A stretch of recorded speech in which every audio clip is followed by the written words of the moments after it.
Hi, everyone. I'm Salena Zito. In case you don't know me, I am a reporter and columnist at the Washington Examiner. You can see me during the week at the Examiner, but also in our new magazine. So nice to see you guys. So this is going to be the most important question I ask her. Uh-oh. Will you or will you not be doing Dancing with the Stars?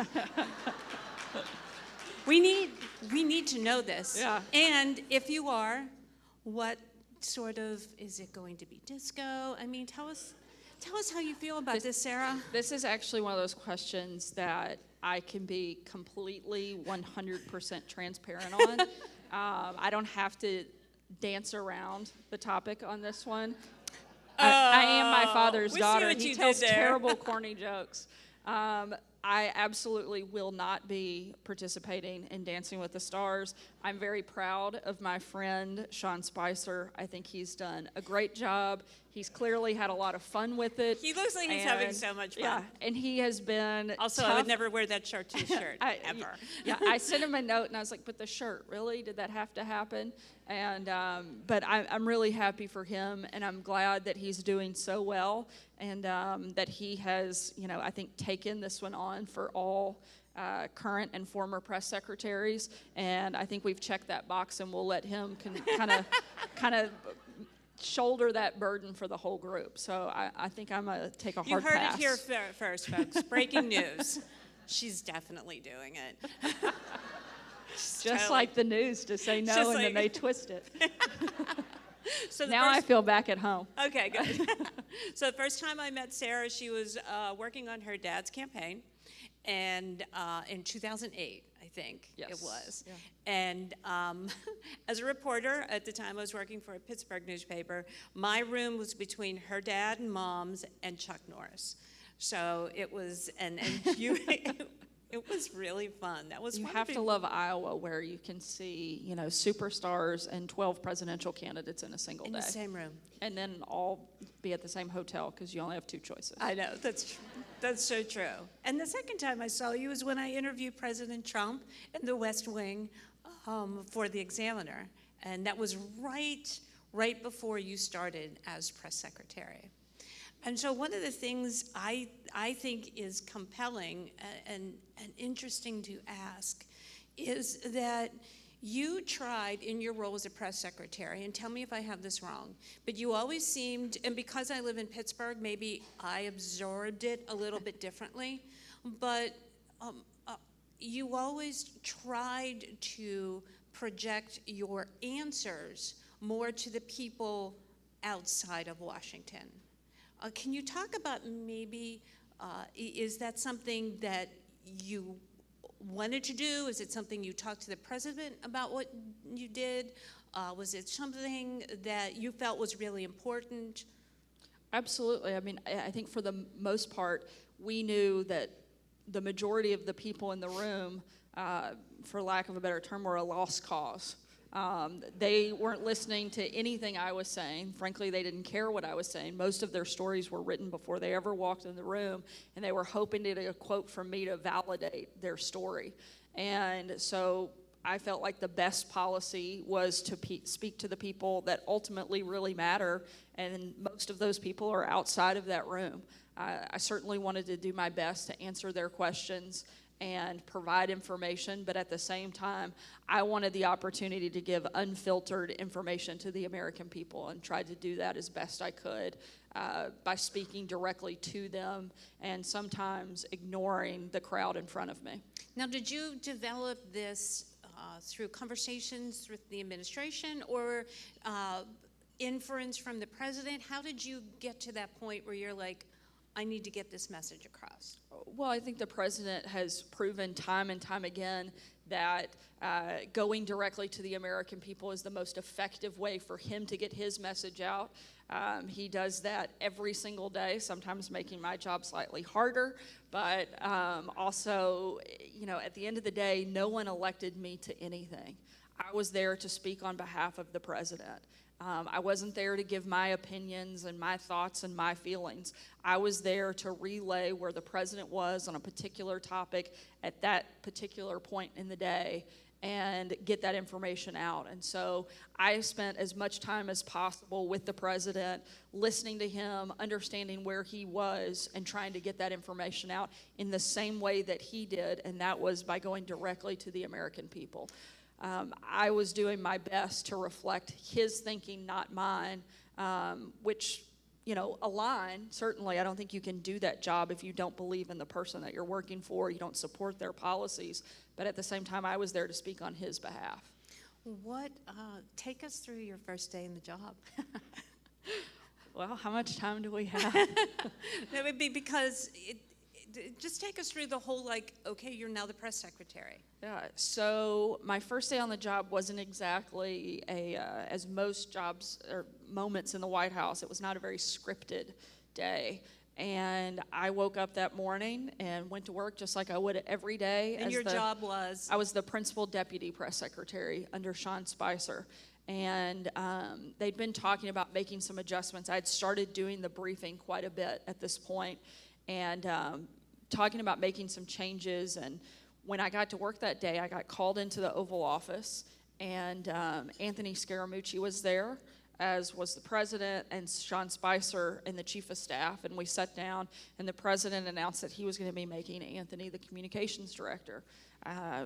We walked out of there, and shortly after, Sean Spicer resigned within about an hour and said that, he felt like it was best for him to take a step back, let Anthony take over and build his team from there.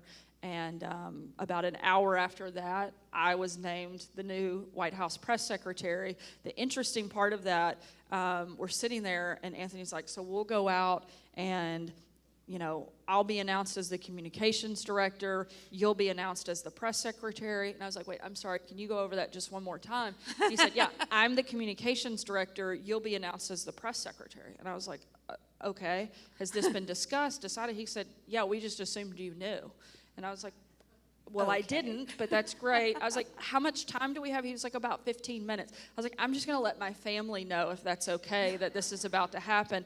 Unfortunately, my husband and my kids were on vacation, which I'd just come back early from, in the mountains of Maine, and had no cell service. So they actually found out after the fact that I'd just been named White House press secretary and announced in a briefing that morning. So it was a little bit of a wild day, and one that I'm grateful that the president had confidence in me and what allowed me to fill that role, and I did it for just a little over 2 years. That's amazing. So what was a normal day like for you? So how did it start out? I mean, begin at home with 3 children.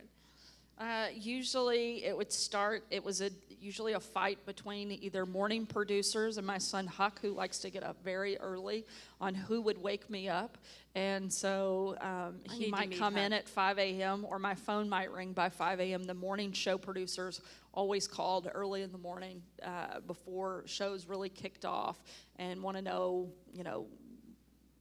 what happened over the course of the last 12 hours, anything that's changed, and what is the next day look like? What events are we doing? And we'd walk through each of those things. So my mornings started pretty early, and they usually ended pretty late, so there was not a lot of sleep in between there.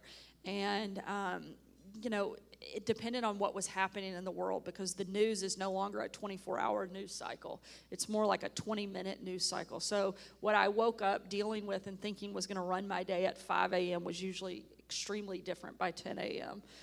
In large part, the president sets the tone most days for what's going to be important and what we're going to talk about. Sometimes he does that by calling into a morning show. Sometimes he does that by a series of tweets that can start very early as well. I had to have an alert. I still have it on my phone to see the tweets that come through as soon as they're happening. And, those moments could certainly change the course of what we thought was going to be important that day. And I think that's one of the reasons that people like the president, is because he does that. They don't always like all of the content or the way that he does it, but they love that he's going to tell you exactly where he is and what he's thinking about from very early in the morning. And I don't think the press or the American people ever have to wonder where the president is on a particular topic or whether he likes someone or doesn't, because he's going to let you know. And so that would kind of start it off, and then we'd get into the office around 7:30 and kick off. This all happened before 7:30 in the morning. Kick guys, off with just so you know. a series of early morning staff meetings to kind of map out what we thought we would be working on that day, and then move into meeting with the president. And he usually has multiple policy meetings and other things. And I was lucky enough that the president understands in a very good way the power of the press. Even though he's constantly battling with them, he understands the power and the importance of the press, and that it would be impossible for me to actually do my job and do it well and reflect his thinking if I wasn't in the room. And so he took me everywhere. So I really had a front row seat to everything as it was happening. And that allowed me to really, I think, do my job in a way that I couldn't have done otherwise, just because things changed so quickly. And so you sit through and try to soak up as much as you can and then relay that, whether it's through interviews with the press, the briefing, one-on-one communication. I mean, the idea that the only interaction that the press secretary has with the press is the briefing, I think, is one of the biggest misperceptions. I mean, every reporter, not just in the country but across the globe, has my personal cell phone and email, and I would get on average 3,500 emails a day, and you're constantly responding, whether by email, text, or phone, to reporters all day long, not just through the briefing but through a number of different channels to get that information out. Well, I think one of the most interesting things about the Trump administration, you can criticize it for whatever reason you want to, but it's always been incredibly transparent. As one person said, he decides every morning to throw a Molotov cocktail out there via Twitter just to see what happens. And He definitely keeps things interesting. We never had a boring day, that's for sure. Before we get to a couple of other questions, I'm sure people want to know, what was your most inspirational moment when you were working in the White House, and what was your sweet fancy Moses what's happening moment? I had a couple of the sweet fancy Moses moments. I'm from Arkansas, and I sort of landed in the job of being the press secretary. My background is more as a political consultant. I'd really never done press and communications until about 3 years ago, when I started working on the Trump campaign. I actually came on to the campaign as a senior advisor, and I was going to help work on coalitions and outreach to women and conservatives and Southerners, and that was supposed to be my focus. And one day I got a phone call, and they asked me, Sarah, we'd like to see some more people out on TV. Would you be willing to do a CNN interview tomorrow? I had no idea that I should have said no at the time, and instead said yes. And so I did, and they called me back that afternoon. They said, hey, you're not that bad. Will you do it again tomorrow? And so See what happens when you're good? And I started doing that frequently, and my job on the campaign quickly morphed from being more of kind of a political consultant to more of a TV surrogate. And so I started doing that quite a bit. I've grown up in politics and being around the press, but usually helping prep other people for those interviews versus doing them myself. So it was a little bit of a transition, but I liked it and I enjoyed it. And because I think the Trump campaign had seen me more on that press and communication side, when it came time to start at the White House, that was the place that they felt I fit best. And so every day was kind of like did they actually know I'm here? And should I be the person in this role?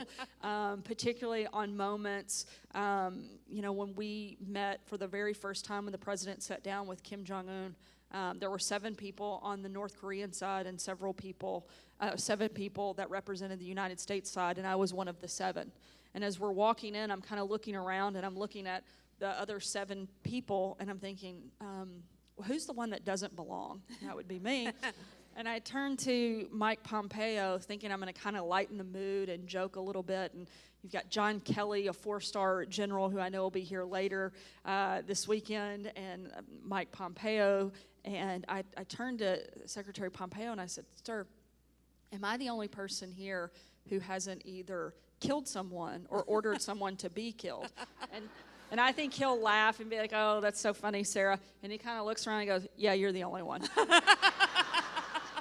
And I was like, well, that wasn't exactly how I saw that playing out. Serious. I wasn't serious. And so, there were a lot of moments like that where you're kind of in these kind of historic major moment in history and just thinking, wow, this is absolutely unbelievable to be here, to witness this, and to get to be a part of it, and then, play a role in telling that story to the rest of the world.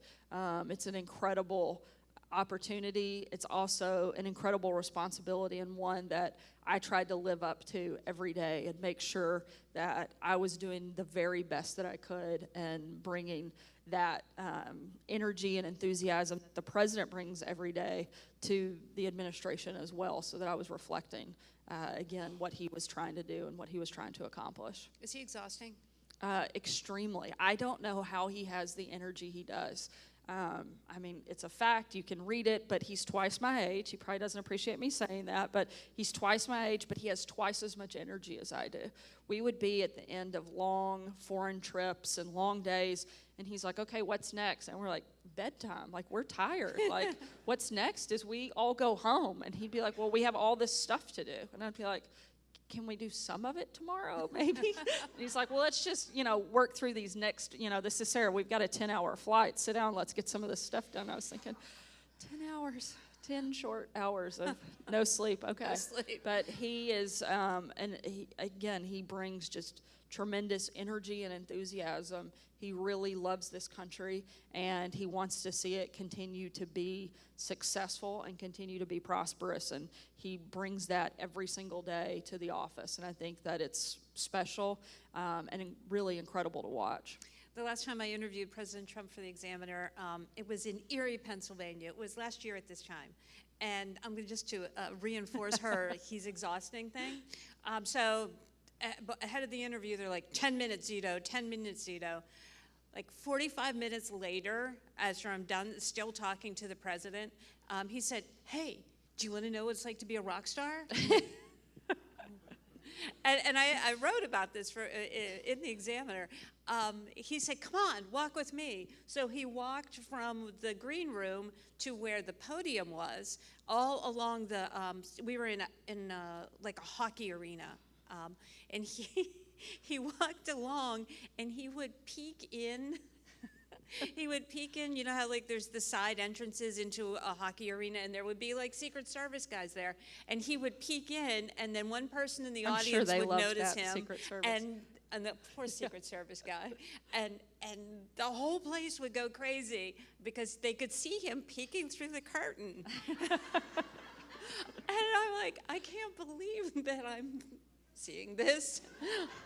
And he didn't do it one time, but he did it 5 times, all along the way. And he goes, "Come on up to the stage." I'm like, "No, thank you, sir. I'm a reporter." I'd like to keep my job.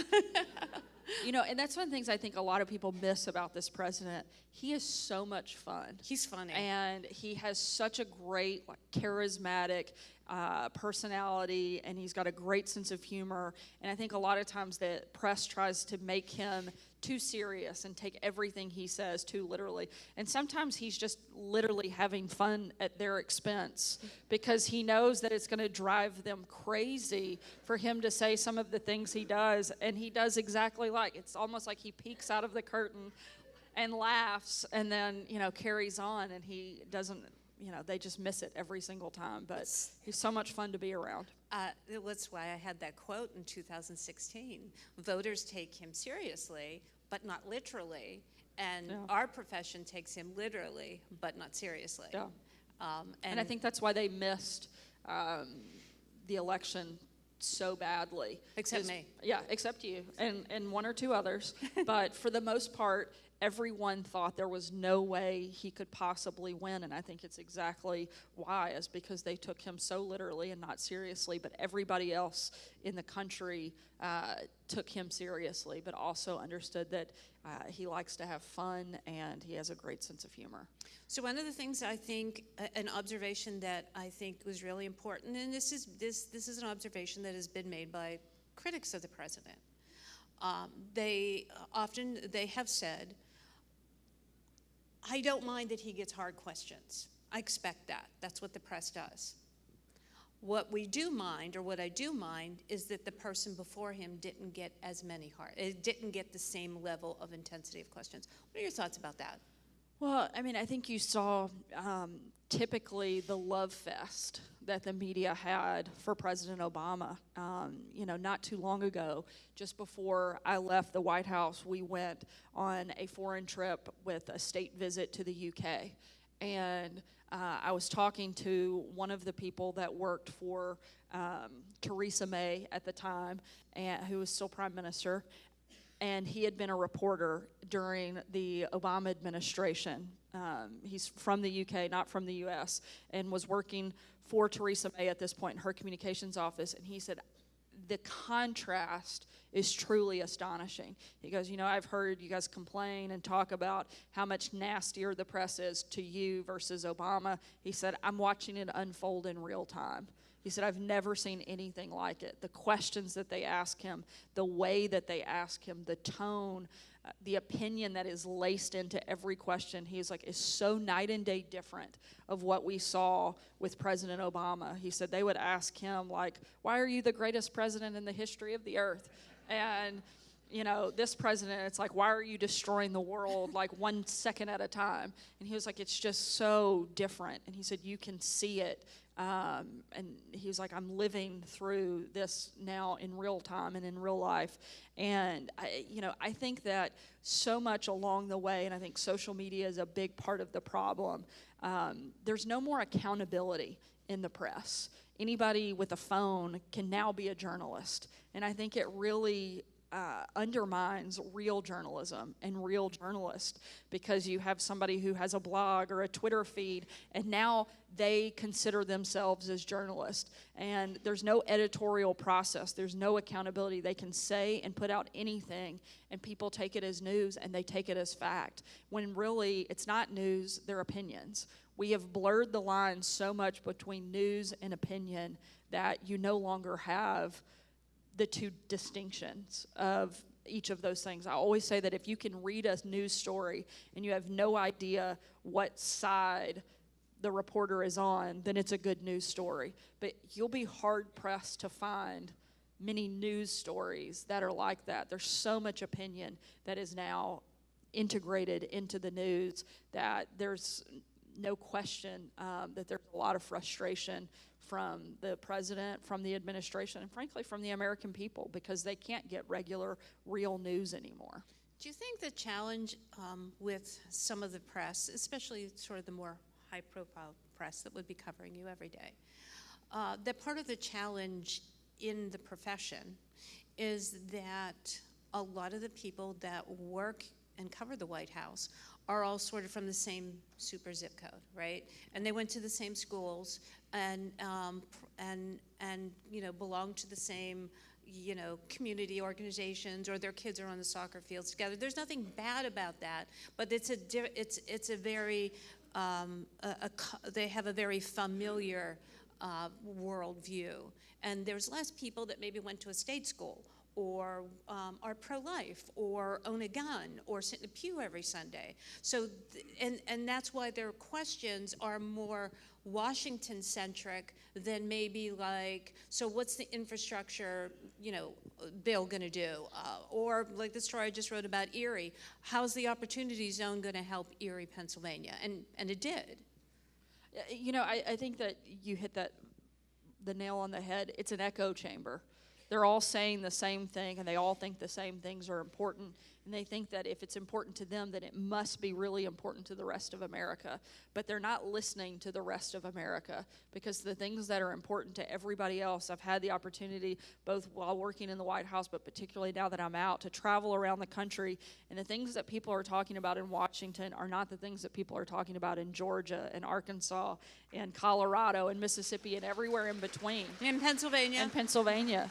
The things that keep me up at night are not the things that they're writing about that are coming out of Washington, D.C. I want to know, is the world that my kids are growing up in going to be better? Is it going to be safer? And if it's not, am I going to have the ability to protect them and educate them and do the things that make that better for them and make that path easier for them? That's what I want to know. And that's very rarely what they're talking about. They love palace intrigue. They want to talk about who likes who and who's up that week, who's down, when really we want to know if the country's up or down, not whether or not, a particular staffer is on the inside or the outside.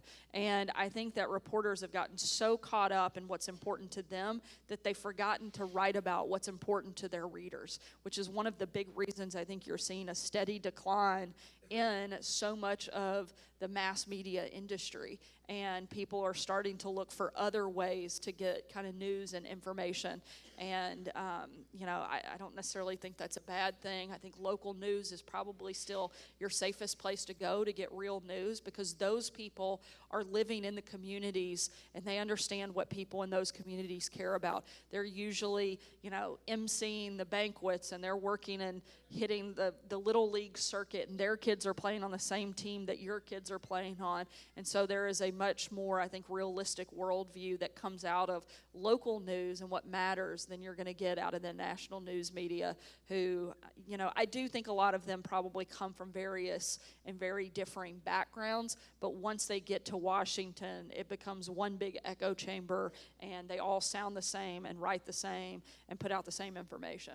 Yeah, you start to become part of the community that you live in. Oh. So one of the things I think might be really interesting for people to know is, even though there was a lot of, antagonism between you and the press, you had a good relationship with them when you weren't on television. And I think that it would be really interesting for people to maybe hear a little bit about that. I had a great relationship with a lot of different reporters, some that would probably surprise you. I won't name names so that I don't end their careers at this point. But at the end of the day, we both had a job to do. They were very different, but there was a lot of crossover. They came there looking for information. I had information I could provide them. And, it worked best when we were able to work together. And there were a lot of moments like that. But what you see on TV is very different a lot of times, because they want to be the clip that gets aired and goes viral and is shown everywhere, because they're trying to grow. There a lot of, unfortunately, the faces that you see, the faces that became somebody, were trying to become somebody. They were no longer writing the story, but trying to become the story. And I think those people overtook a lot of the good journalists that were there just trying to get information and really try to do their jobs effectively. We laughed about the fact that there were some people that sat in that room for 15 years and no one's ever heard of them and no one ever knew who they were until they got in a fight with Donald Trump's press secretary, and now they have TV deals and book deals, and they're hitting the speaking circuit. And you could see people kind of decide that this was their moment and this was where they were going to kind of make their stand. I said I wouldn't name names, but I'll use one example, Jim Acosta, just because I don't mind. I'm not concerned about his career, honestly. And it was people like that I think gave the press a bad name. And they really took away so much from the good reporters and the real reporters that were there trying to do their jobs well. And I think he really kind of spoiled a lot of things for a lot of people, because when people outside of Washington think about the press, a lot of them think about him instead of some of those really good reporters that were sitting in the room next to him that weren't grandstanding and weren't trying to build a brand and become the story, but just write the story. So let's ask you about your life outside when you were still a press secretary. I'm sleeping more. Not a lot more because I have 3 kids, but more. Early on, I think it was maybe 6 months, 7 months into your job, you went to the Red Hen in Lexington, Virginia. I just taught at Washington and Lee in Virginia. It's actually a lovely town, and people still are. I don't recommend the Red Hen though. And when I would talk to people, they were very uncomfortable about what happened to you. But was that the first moment, public, outside of your job, you're going to go to eat with a bunch of your friends and your family. Was that the first moment you realized, oh dear God, this really is a problem? Yeah, that certainly was an eye-opening experience. I'd never experienced anything remotely like that in all of the years, again, growing up in politics. My dad was governor for almost 11 years and lieutenant governor before that. He'd run for president twice. So I've spent a lot of time in politics and in very, divided government situations, but nothing like that had ever happened. And I was quite taken aback in the moment. Thankfully, my children were not with me. I was actually with all of my husband's family, many of them who happened to be liberals, so it was quite interesting. I was like, you actually don't know, but but half the table you just asked to leave would have supported you otherwise. And so it was, certainly an eye-opening experience, but I think it was also a really telling moment and a defining moment for me personally. I got to decide, do I want to be like the lady who asked me to leave, or do I want to stay true to who I am? And I decided that what she did told more about who she was than anything that she could ever say about me. And I wasn't going to let that moment or her define who I was. And it's also one of the times that I loved the president the most, because he's not, kind of the warm and fuzzy type. And it was kind of during this moment, over the course of sort of all of these things adding up, the Red Hen incident, the White House Correspondents' Dinner, where I got attacked for my appearance. That was my next question. I had the LA Times attack me for my appearance and as a mom, so much so that it was bad enough that the LA Times actually had to take it out and retract their story, which is fairly unheard of for that crowd. So there were a lot of things like this that were sort of building up, and it was a really difficult time. And we were walking into an event I'll never forget, and I'm walking alongside the president. He goes, hold on just a second. He stops and he pulls me, and he turns and he looks me straight in the eye, and he says, don't listen to anything they say about you. He said, you're smart, you're beautiful, you're talented, and the only reason they attack you is because you do good at your job. And then he used language that I won't fully repeat here. Don't let the effers get you down. And he goes, and he said, You mean like FedExers? Yeah, exactly. That's exactly. And he said, and don't you ever forget it. And then he slapped me on the back and he goes, all right, let's go, let's get to work. And, it's a moment that probably didn't register much for him, but it was one of the most important moments for me during my time at the White House, because it reminded me that I was there for good reason, and that the president had confidence in me, and that I was fulfilling my job and living up to my end of the deal, and that was what mattered, and that there were people out there that were still proud and supportive, and that was enough for me to get through some of those really difficult days. There's this saying that greets me every morning when I go down and have coffee, and it's on my chalkboard. It says, it makes a difference to all eternity whether you choose to do right or wrong today. You handled it with grace. I tried.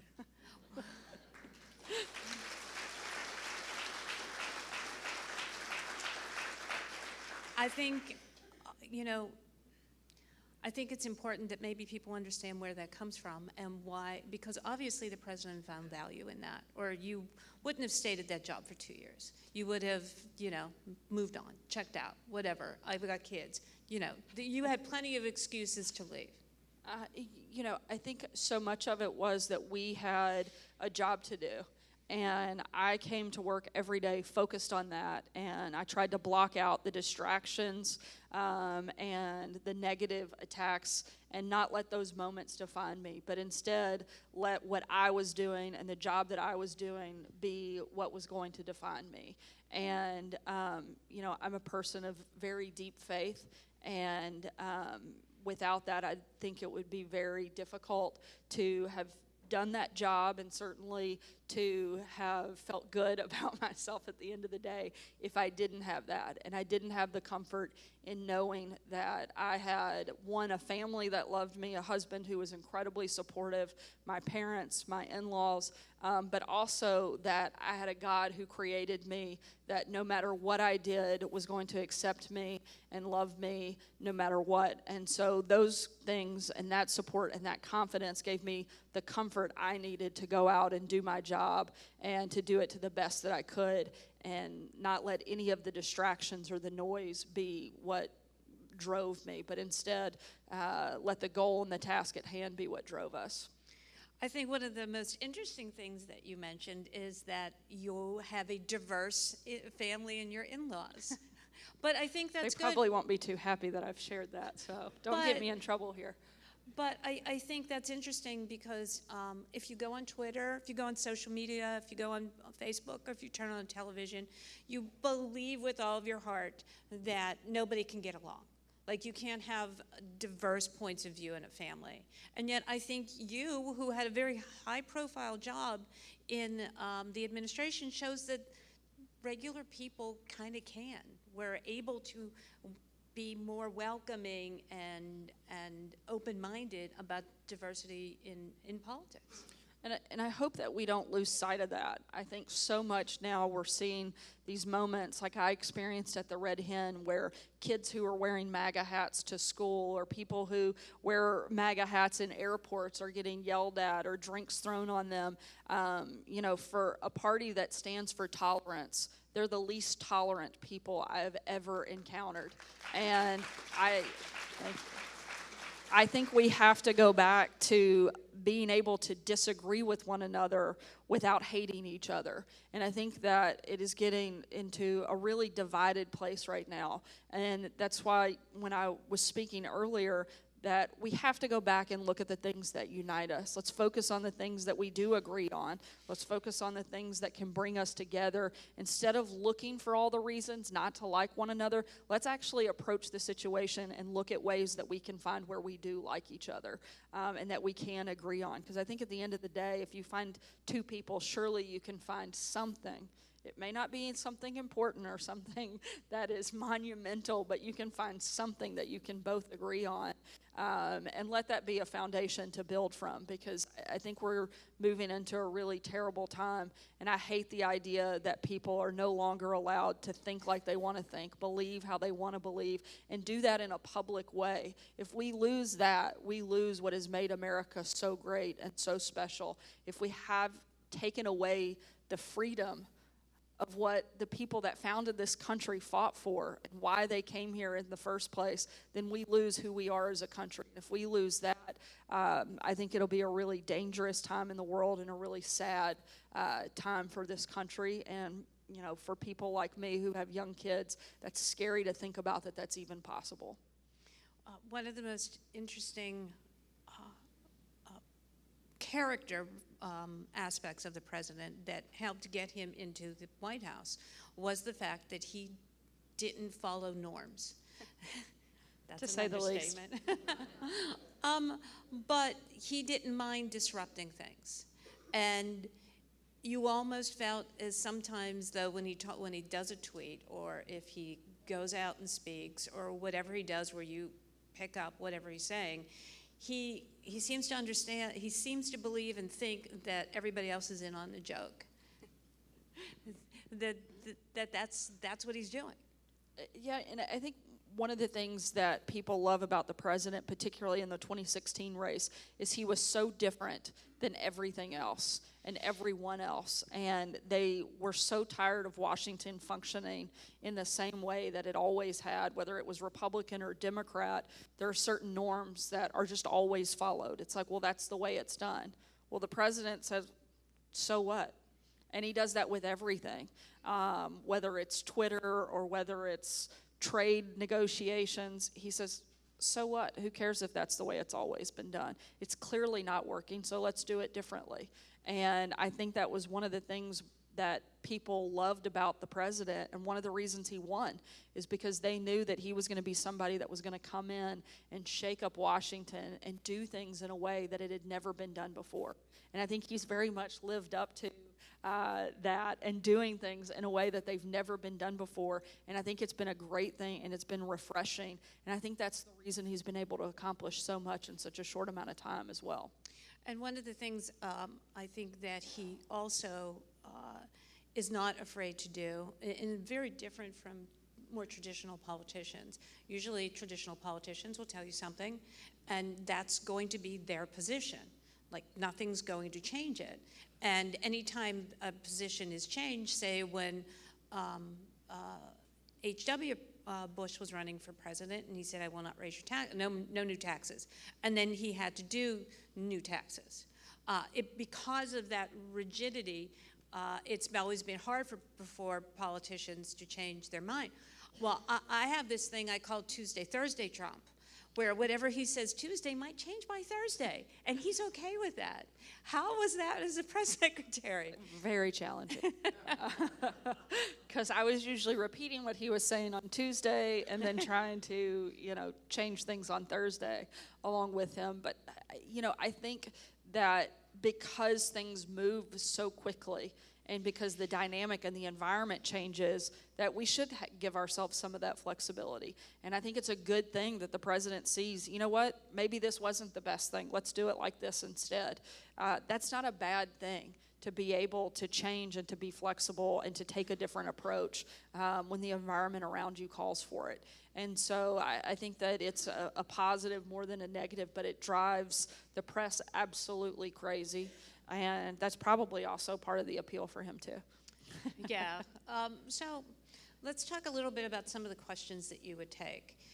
They always seem to be, and rightly so, the press is located in Washington. They care most about what's happening in Washington. Do you think that our profession might do better when they're talking to a press secretary, whatever administration it will be, whether it's this one or the next one, to ask broader questions about how does this impact East Liverpool, Ohio? How does this impact, Illinois or Colorado or wherever the case may be? Do you worry that there's not enough of those questions asked? Certainly from the national media standpoint, but one of the things that we did a lot of that I think is important and matters is whenever the president is going to Pennsylvania or Texas or Ohio or wherever he may be, we tried to do interviews with local reporters. Yeah. You were one of them, and that allowed those questions to come to the forefront. When those local reporters get 5, even 10 minutes with the president. Or 45. Or 45 in your case. Actually, I don't know that I've ever seen him do an interview in 5 minutes. We would say you have 5 to 7 minutes, and 25 minutes later, I'm going, no, this has to be the last question. The president's like, it's fine, Sarah, it's fine. And so I think those moments allow that information to get out there, but you don't always have an administration that's willing to do that and that engages that local press in that way. But I think it's very important. Like I said, I think a lot of times the local press is the best because it actually is focused on issues that matter to people across the country, particularly in the communities that they represent and that they write for. So that was one of the ways that we did that. I think it'd be great if we could get the national media to go back to that. But I think it's going to be really difficult because that's not what sells for them, and that's not what allows those reporters to make a name for themselves either, is writing about substantive policy doesn't really sell newspapers. And so I think you're going to always see kind of that palace intrigue drive a lot of the mainstream national news media. Okay, final question. The role of the press secretary has changed dramatically since when you were there and now Stephanie is there. Mostly because the president is his own press secretary in a lot of ways. I don't think people understand how much he talks to the press. Yeah, every day. Yeah, every day. And and every day is a press conference. Mm-hmm. So how do you see the role as the press secretary in this White House? And do you think maybe that the role of the press secretary, no matter who the next administration is, 6 years from now, 8 years from now, what do you think? I mean, I think it depends so much on who the president is. And I think one of the most important things is that we don't set a standard that every president should do it exactly the way the one before them did it. We don't elect them to come in and be the status quo. Most presidents, most politicians, whether it's at the national level or the local level, are elected because people believe in that person. And let that person be the person you elected them to be. Don't try to put them into a box and say, well, this is the way it's always been done. I think it's a great thing that we allow the process to fit the person. And this is a president who likes to engage directly with the media and directly with the American people. I think that's an incredible thing. He takes a number of questions almost every single day from the press, sometimes for more than an hour and sometimes multiple hours over the course of a day. He'll take questions. So he's extremely accessible. But if the next president, if that's not their thing, then you may see a more traditional press secretary, and I think that's okay too. As long as somebody is addressing questions and out there and information is flowing from the White House to the American people, then I think that's fine, depending on whatever medium works best for that administration. But I think it's a dangerous thing, and frankly, I think it's an irresponsible thing to try to make every administration do everything the way that everyone before them has done, because that's not why you elect different people to lead the country. You want them to be who they are, and I think the best way and the reason that this president's been so successful is because we've let Trump be Trump. And I think it served him well, and I think it served the American people well. Sarah Sanders, thank you so much. Thank you. Thank you so much for having me.